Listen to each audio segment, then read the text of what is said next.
Am I the a-hole stories? Am I the a-hole for not letting my ex sleep in the shed? My ex and I broke up almost a week ago. We were together for 9 years. Her 2 biological kids have also lived with me for this time as well. I pay for the house and have been the sole breadwinner the majority of the time. She's got a job now that's relatively new. I told her the kids can stay as long as they want, and she can stay too until she can get her finances in order, probably a few months at least.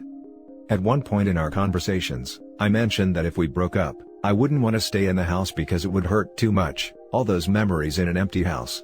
Well, since then I've looked at the housing market, and it's not a place I want to be right now. 2. The things she has said and done since then don't have me missing her terribly at the moment, only what we used to have, and 3. She said she won't take the girls from me, so I'd like to keep the house so they have somewhere to be when they visit. Now, she wants me to move out of my own house that I pay for in full so that I can rent it out to her, so the kids don't have to move. Alternately, she wants to live in my shed. While I wish the situation was different and the kids would never have to move and leave their home, she did break up with me and I have no legal claim over the kids, so they can't legally stay with me if she lived separately. Am I the a-hole for not moving out of my house for the kids' sake or letting my ex live in my shed? Now for the top comments. Not the a-hole. I'd get legal advice so she doesn't end up with your house. Is that a thing that is possible even if she isn't on the title, loan, and can't afford it? You don't want to chance it. Get a lawyer. An hour consult is cheaper than losing everything in a lawsuit. We don't know anything about where you live. There's common law marriage in some places which could give you problems since you were together so long. Not the a-hole also. Very true, thank you for that advice. Not the a-hole, but it is weird to have your ex in the shed. If she can afford to rent your house, she can afford a similar place nearby. That's true, she just doesn't want the kids to have to move and leave their rooms and home, which I get. But you're right, she could rent nearby and they wouldn't have to change schools or lose their friends. I think she plans to rent it on the cheap, free, and not at market rate. But also, really weird when you start dating again to have your ex in the shed. LOL, I know. I was thinking about that this morning. 'Cause I thought to myself, maybe I could take out a smaller loan and add an addition she could stay in that would offer her more space and a separate entrance and whatnot. But then I thought about the day when I have someone over and they hear her come in and I have to explain that. Now for the next story. Am I the a-hole for telling my soon-to-be ex-husband that he can't spend our money on his girlfriend? So, about a month and a half ago my 32 female husband, 37 male, texted me and told me he didn't know about us, then called later that night to say he wanted a divorce. That he wasn't happy. The very next day, he went to her, 23 female, house.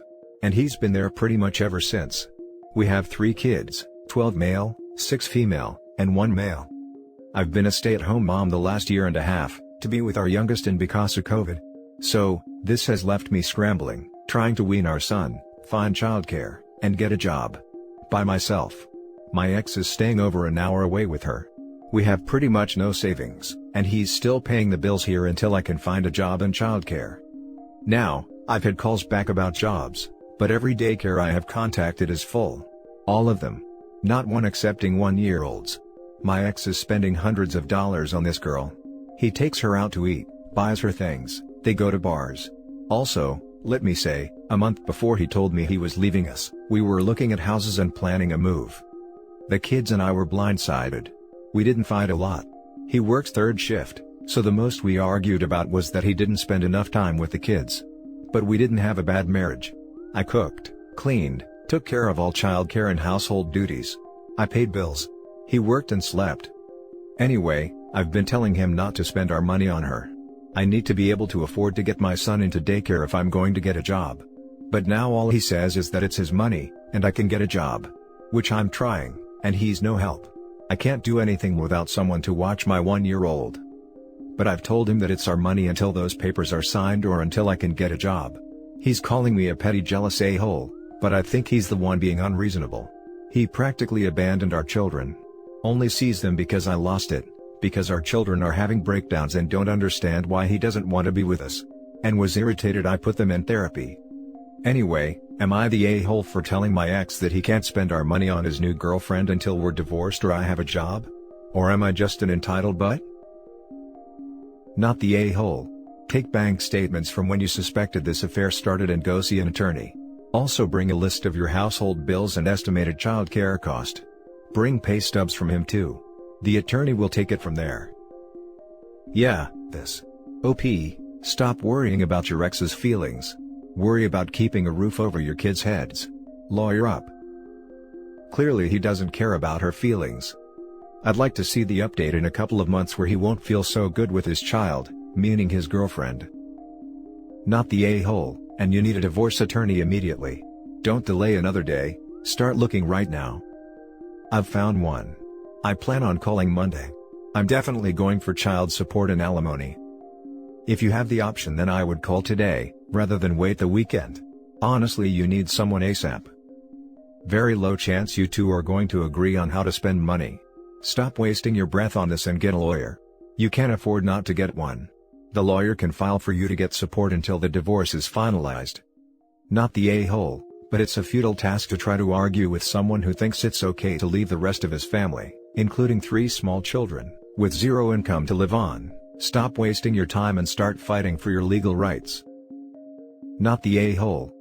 Firstly, you should get a lawyer. Where I'm from, the main breadwinner, most times the guy, pays for both lawyers, so you should see if it's like that for you.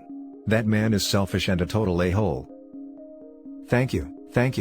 Other people keep telling me how generous he is, that he's still paying the bills right now, and I feel like it's the least he can do. He's not helping me find childcare for his kids, and I honestly don't know what to do. Edit, I just wanted to say thank you to everyone. I'm doing some more shopping for lawyers and I'm going to look into other resources. I'm not going to listen to my ex anymore. I'm going to apply for low-rent housing and food stamps until I can get on my feet. He told me not to. It's so nice to hear that I'm not the a-hole. I feel like I'm in the right, but others have been telling me otherwise. So, thank you again. Next story. Am I the a-hole for refusing to let my soon-to-be ex-wife and her boyfriend have a key to my house to help get our children off the school bus? So the details are this: my wife cheated, yet again, as well as fell back into her old substance habit. Her and her boyfriend are homeless, jobless and hooked on meth. I removed her from the home, I have filed for custody, and she is not on the lease or have any belongings in the house. I work the same hours our kids are in school. However, there is a 20-minute gap between when they get off the bus and when I get home.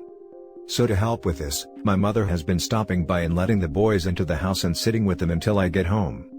I've started getting messages from my soon-to-be ex-wife's mother, saying I am not being civil about this, and that I should allow them to have a key so they can be here to get the kids off the bus. She also says that I should let them come by in the morning, me leave for work, and let them put the kids on the bus, rather than me dropping them off at school. I'd like to add that the option of her picking up the kids from school and waiting on her car for me to get home would be a bad idea, as she has no heat, expired tags, no license and no insurance. I don't think this is a good idea, as she has proven time and time again she is unreliable. 2 weeks ago, she wasn't even home to get the kids off the bus.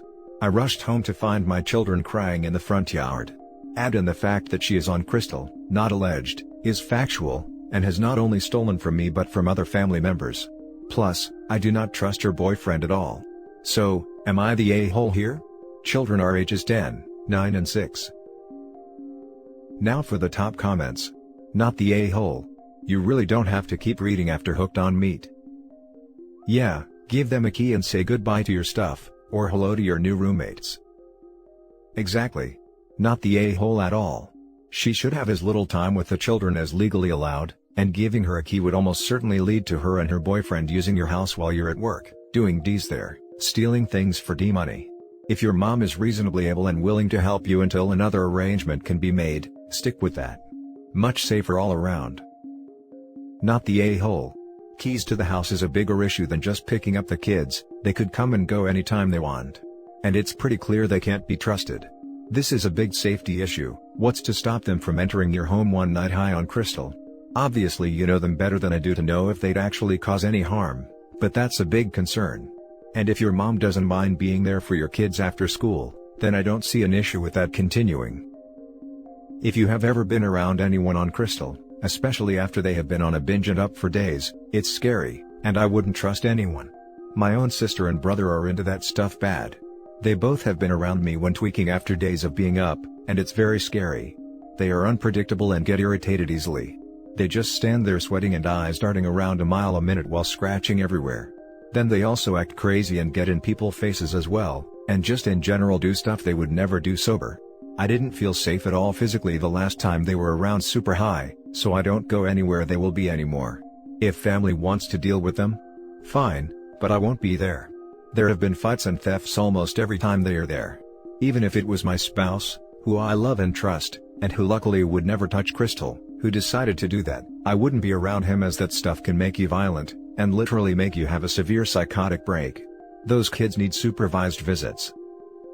Not the a-hole. In the middle of a divorce, if she could get into your house, she's liable to take things, financial records, etc. Or refuse to leave and plead for you to let her stay in her house. Now for the last story. Am I the a-hole for the way I dismissed my ex-wife's pleas for more time with our daughter? 3 years ago, ex-wife and I had a bad divorce. She was a bad wife, carried on an affair with some other younger guy for 2 years and gave me chlamydia, called me names, said I was stupid in front of her friends etc., but I admit I was a bad husband too. Such is my inability to satisfy her emotionally, my quietness, lack of romantic spontaneousness etc., which I own, and they are definitely flaws in myself I should have fixed. Anyway, custody of our 8-year-old daughter came to a 60-40 agreement in favor of myself. Recently, my ex would repeatedly ask to either get back with me, or to see our daughter more. My ex, one time on a phone call to me, said she knows she ruined our marriage, but she shouldn't see her daughter less because of it. She said she missed our daughter so much and wanted to see her more, and if I'd agree to appeal to change the terms of the custody deal to 50-50 contact. I declined. She would ask for more time with our child over and over again, and when I told her she'd need to communicate with her lawyer and make an appeal to court herself, she would say that she wanted my blessing because she loved me, and that she knows it didn't seem like it back then, but she really did love me and our daughter so much. Early February, I allowed my ex to help out at my place one evening since my mood was shot as I was laid off from work. I simply wanted to give my daughter dinner and figure out what to do the next day. My ex didn't take note of this, and yet again, she asked for more custody of our child and for us to be a couple again. She said it wasn't fair me taking the most of the parental work when I was just laid off and had no way to support our child. She then let what I feel are her true feelings about me known, when she called me a dummy for getting laid off, which seemed like a slip of the tongue, but I still hurt and it stung. I said a flat-out no to her requests, yet again. I said what wasn't fair was her attitude towards me during our marriage, that led to me becoming a diseased unlovable clown with an STD. What wasn't fair was her calling me moronic in front of her friends. What wasn't fair was her criticizing me for being a horrible parent and partner, when she had her faults too. And for her mistakes, we'll never be together again or be a family again. I said she's got a lot of men to screw around with, and this time, she isn't married, so no extra stress of honoring vows, and that a 50-50 custody arrangement wouldn't be easy for her lifestyle. While all I've been thinking about is making sure our daughter was okay with school, being fed, and happy. I then told her to get serious for once, and to enjoy the time she has with our kid now. She started crying and said she maybe was right to divorce me, since I'm such an insensitive prick sometimes. Even her friends and family have apparently said as much about me after she told them of what I said. I simply see it as me laying my feelings out honestly. But am I the a-hole for this? Everyone sucks here. I have to point out that you've talked a lot about your grievances against her, and about her grievances against you, and not at all about what your daughter wants or what is best for her. Difficult as it is, put your own hurt feelings aside and make that your focus. OP got primary custody for a reason. She is trying to manipulate him into getting more, using her daughter as leverage. Not the a-hole. She sounds toxic. Wounds take time to heal. If you're not ready to agree to give her more time with your daughter, there's nothing wrong with that. The courts were in your favor for a reason, don't forget that. She made her own bed. No, they both sound toxic. He's placing his hurt feelings above his daughter's best interests. Yes, the courts obviously gave him more custody, but as long as she's not abusive to their daughter, which she clearly is not, as he actually stated that she is a great mother, she shouldn't be kept from her. I see this all the time with divorced couples who hold relationship resentment. If your ex misses their kid and just wants an opportunity to see them more, and the kid wants to see them too, it's pretty terrible to stop that from happening. Again, I understand he holds greater custody, so if he doesn't want to relinquish to 50-50, that is understandable. I get it. But letting her take her out for a movie or something, for example, on one of his days shouldn't be such an issue. Assuming the kid wants to go too, of course. Everyone sucks here. Sounds like neither one of you have been a good partner. It also sounds like you were punishing your ex for how she treated you and using your daughter for that, which is a major a-hole thing to do. Unless your wife treated your daughter badly, how she treated you shouldn't have any bearing on when she sees her, unless there was mistreatment. I understand why she would ask you first about changing the agreement, but honestly, she should just take it to the court. Everyone sucks here. Your reasoning sounds entirely based on how messy your relationship is, and nothing to do with what is best for your child. You two can have a 50-50 arrangement and still not get together. You say her lifestyle is unsuitable for this arrangement, but you haven't said how. The biggest question here is, has her situation changed since your divorce to be one that's more suitable for a 50-50 arrangement? How old is your child? And depending on their age, what do they think? You and your ex sound like a toxic mess together, and from the sounds of things, it's a good thing you got divorced. But the lingering feelings from the divorce seem to be having a significant impact on your ability to co-parent, which isn't really fair on your child. And that's it for this video, guys. If you have thoughts to share, leave a comment below. Don't forget to hit like and subscribe if you like this content. I'll catch you in the next one. Good day, everyone.